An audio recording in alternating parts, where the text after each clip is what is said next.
power now.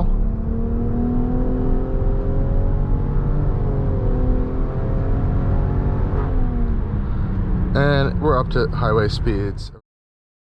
Okay guys, before we head out on our road trip, let's ensure that our maps are loaded up and ready to go here on Apple CarPlay. Sometimes it doesn't want to connect to Apple CarPlay, and the remedy I found for that is to go into the settings, go to our connections, and kind of force it to connect to Apple CarPlay, and then it usually ends up working pretty easily without any issues. There we go. So that's going to start connecting here. We're going to pop open our maps, head back onto our route here. We're going to see we're going to have 86 miles to go, hour and a half, and we should get there by 9:30, which hopefully should be okay. Make sure our auto light's on, and we're going to go over to our trip computer here in the center console. I'm going to go to manual reset 2. I'm going to reset, that's going to manual reset 1. Hold this down. I'm going to reset all items here, and we'll see how we do on this trip here in terms of fuel economy, as well as our mileage and average speed and all that fun information. So let's head off, and I'll update you guys on the drive. Okay guys, so how is the Rogue out here on the road? So right now we're driving it in automatic mode, just around town here, and the Rogue is honestly a very comfortable vehicle. And the one thing I've been able to kind of speak on over this past week is just how comfortable it is in just pretty much all scenarios. There really isn't anything that's kind of really like hampering your daily experience, and I think that's the whole point of the Rogue. It's Nissan's #1 best-selling crossover vehicle, and it's all pretty much going to either families or Uber or taxi drivers here in the United States, and that's pretty much its kind of primary use case. And I don't think they really wanted to kind of stray too far in any particular scenario in terms of the driving experience, without creating this kind of neutral, good for everyone general feel that I think the Rogue is pretty well known for, and I think it still does that job really well. You have a lot of great visibility all around you. You sit pretty high, you kind of have that higher style SUV driving position as well. You know, the steering wheel is a nice decent size for you, but the steering itself is very light and has a good amount of feedback to it. Actually, there's not a lot of too much lightness where it feels a little bit loose or unsettling, which I have experienced in some of the competitor products such as Honda and Kia vehicles. So I think they've done a nice job in the terms of driving dynamics here, and I have to say it's been pretty quiet in here. Other than on the highway, I will say there's some kind of tire noise and a little bit of road noise coming from those wheel well areas. There's also a lot of drivetrain noise, and I think that has to kind of do with this interesting powertrain, as well as the combination of the continuously variable transmission CVT here.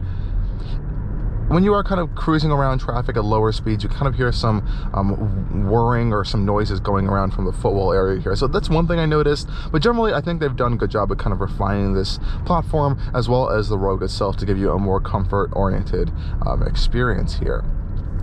And I have to say, this engine is so interesting. You know, if you're really interested in engine technology, you might even want to just buy the Rogue for that. So this is that new variable compression turbocharged 3-cylinder engine. We've seen it on the 4-cylinder in the QX50 as well as the Ultima Turbo recently, but this is kind of this now wider application of this 3-cylinder turbocharged engine we saw previously as an option. Now it's the only option you can get on the entire Rogue lineup, and honestly it's a pretty cool engine generally, and just for everyone's application I think it's a great engine. It's not the most powerful in the class, even at this around 200 horsepower figure, and it doesn't get the best fuel economy in class just because there's no sort of hybridization on it, but for what it is I think it's pretty good.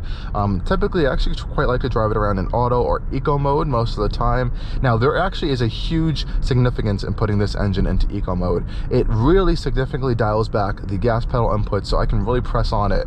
And once you start realizing how this variable compression system works, there's kind of two stages it can be in. It can be in the eco compression with a longer stroke, and you could also be in the power compression. So that's going to be giving you a little bit more of that power at all times, shorter stroke of those pistons going up and down, and all that is changed with this crazy actuator arm that can move, like I believe the camshaft up and down. It's a crazy amount of technology. I'll overlay a video there. It's going to make a little bit more sense, but it's kind of displayed on this graph here where you have the power and eco gauge, and it also shows the turbocharger boost, which for some reason this car uses up to around 30 psi of boost, which is pretty crazy just for a regular family crossover vehicle. But I guess this engine is pretty advanced, so it needs that boost to kind of work in all scenarios of the compression range here.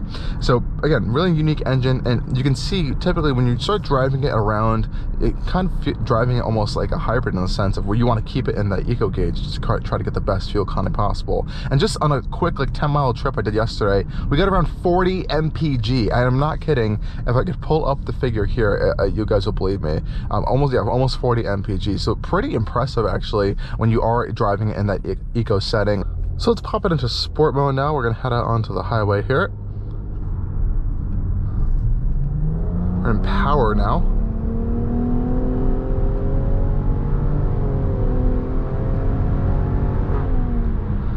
And we're up to highway speeds around 60 miles an hour. Again, 0 to 60 times are around that 8-second range. So don't expect anything too particularly fast here with this Rogue. And again, there's no higher horsepower option or higher engine option, and no hybrid options here on the Rogue. Though out here on the highway, you can hear it's generally quite quiet. You can kind of hear some of that wind and road noise from the lower part of the vehicle. Now, what we do have here is the Nissan's ProPilot Assist system here, which in this particular application is not the latest full new version. We have Nissan Safety Shield all around us, so we have blind spots, forward collision warning, all that fun stuff, parking sensors that are going to help us feel as safe as we can on the highway and in lower speed situations here. But the ProPilot Assist is generally quite good. It's a full radar adaptive cruise control system here, so we can adjust our following distance. We kind of press this little blue button here to turn it on, and we can change our following distance like that pretty easily.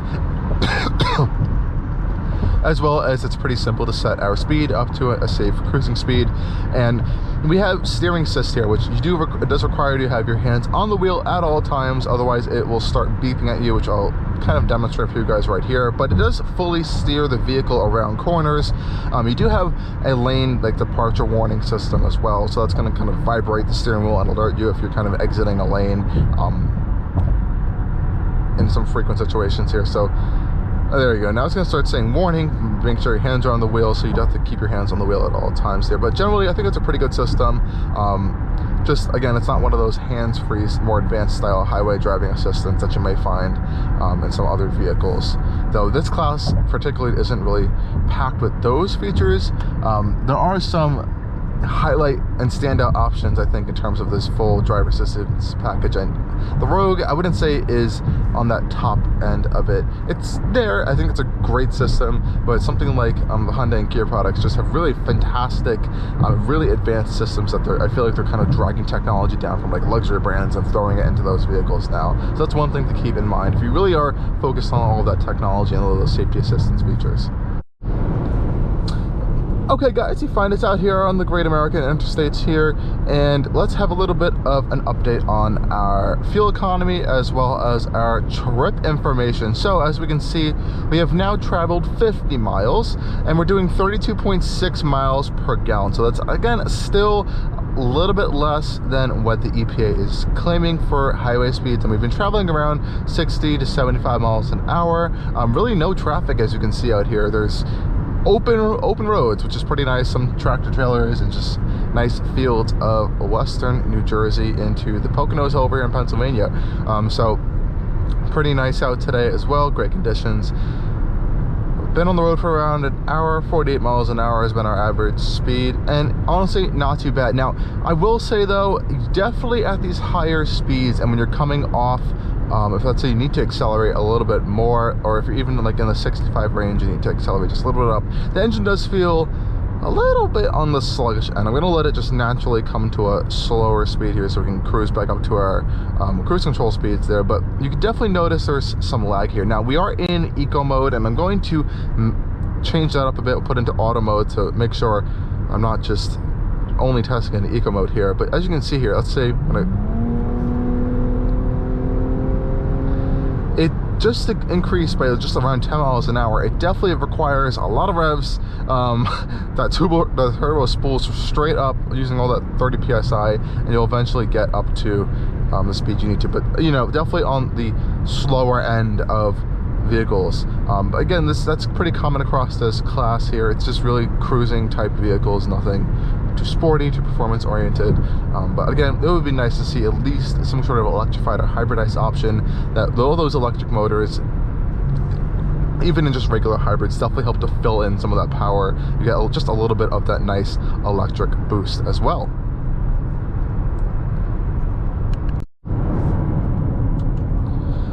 Okay guys, we are approaching our destination pretty close, and let's take a little bit of a look at how we've been doing. So now we're at 31.2 mpg. We had a little bit of a straight session with not many cars, so we're trying to pick up some lost time. So far so good. You know, 31.2 mpg, around 80 miles of driving so far. We only have 3 miles, 34 miles left, so really not too far. We're driving for almost around an hour and a half. 54 miles per hour has been our average speed, and you know, generally it's pretty efficient for a turbo 3-cylinder engine carrying around this pretty large vehicle that you can truly fit 5 passengers inside, as well as a whole bunch of cargo out back. So, you know, it's good numbers, but it's just not what and now I'm starting to understand that what people are saying. It's not necessarily the EPA figure of like that 35 mpg or 34, I believe, mpg that this particular Platinum gets. If you go for the front wheel drive base versions of the Rogue, you could see around 37 to like 40 mpg. So there are difference in numbers, but still not really hitting those EPA numbers. You're definitely gonna have to go at lower speeds to achieve those numbers, not necessarily 65 to 70 mile per hour highway speeds. Nonetheless though, the Rogue is still pretty comfortable of a road tripping vehicle. It's pretty nice and comfortable on the highway, generally quite quiet other than some road noise coming from the lower area and a little bit of wind noise in the upper area here, but generally, again, pretty quiet in here. It's comfortable. Pro Pilot Assist works as a driver assistant feature as well. Pretty useful, and again, nice visibility. You have this nice giant panoramic glass roof for kids to enjoy and for all your passengers to enjoy as well. So really can't complain too much. And the VC Turbo, you know, it's a really unique engine, and I have to give Nissan big props to being able to even pull off this technology, because it's really complicated when you get into the nitty-gritty of it. But it's a pretty cool tech. I just wish this engine was able to kind of produce just a little bit more power and torque and just be a little bit more responsive, just getting up to those like higher highway speeds. It still feels a little bit sluggish in some cases. So that blend between that power and eco compression ratios and how they work, you can definitely kind of notice how they work once you start driving this engine over time. You don't feel any sort of transition whatsoever, ever. It's just, you can kind of feel that in eco mode, in eco compression ratio, it definitely drives a little bit more naturally aspirated, like with a little bit lower power, and once you kind of need that power, it kicks into more of the turbo boost, and the higher end you kind of hear that turbo whoosh spool up just a little bit as well. So interesting engine to play around with.